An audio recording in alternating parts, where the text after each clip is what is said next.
You asked him what was wrong. He said nothing. You pushed a little. He pulled away further, and suddenly you're sitting in the same room as someone who feels completely unreachable. This isn't coldness. This isn't indifference. This is something much deeper, and psychology finally has an explanation. From the earliest age, boys are taught a dangerous lesson. Don't cry. Man up, be strong. These aren't just phrases, they are psychological programming. Repeated consistently enough, they rewire how a boy learns to process emotion. Psychologist Niobe Way spent decades researching male emotional development. What she found was striking. Young boys are naturally emotionally expressive, deeply connected, and openly vulnerable with their friends and family. But somewhere between childhood and adulthood, that changes. Society begins to send a different message. Emotional expression becomes associated with weakness. Vulnerability becomes something to be ashamed of. And so boys learn to do the only thing that feels safe.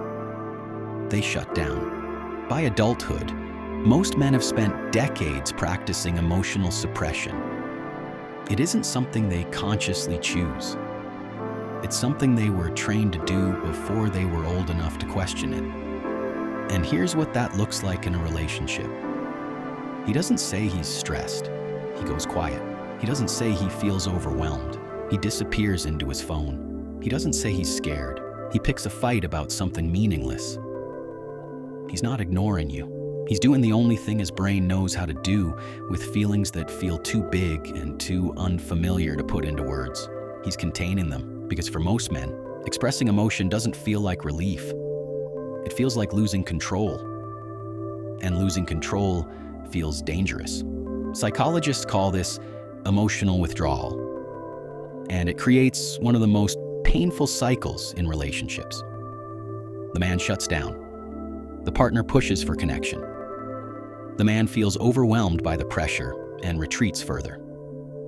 The partner feels rejected and pushes harder. The man shuts down completely.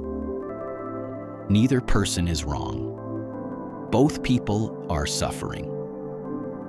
Research from the Gottman Institute, one of the most respected relationship research organizations in the world, found that men are significantly more likely than women to experience emotional flooding during conflict. Their heart rates escalate faster. Their stress response activates more intensely.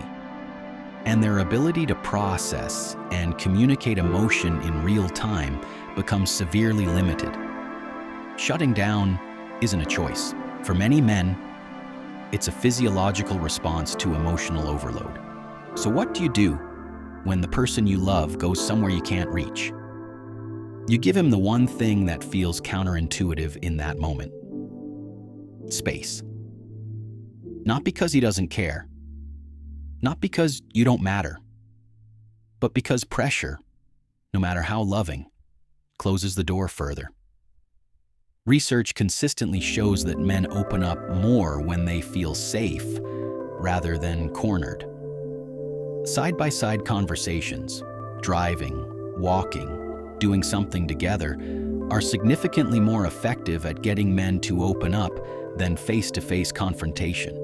Because face-to-face feels like an interrogation. Side-by-side feels like companionship. The difference in how much a man reveals in those two scenarios is remarkable. But here's what nobody talks about. The man who shuts down is not unbothered. He is not indifferent. He is not emotionally unavailable by nature. He is a person who learned, very early and very thoroughly, that his emotions were not safe to express. There is usually so much he wishes he knew how to say. If you've ever loved someone who shuts down, this isn't a battle you can win by pushing harder. It's a wall that only comes down when the person behind it finally feels safe enough to open the door themselves. Understanding why someone does what they do doesn't mean you have to accept being shut out forever. But it does change how you respond. And sometimes, changing how you respond changes everything. If this gave you a new way of seeing someone in your life, share it with them. It might say what neither of you has been able to. Subscribe to Mind Patterns. because understanding people is the most powerful thing you can do.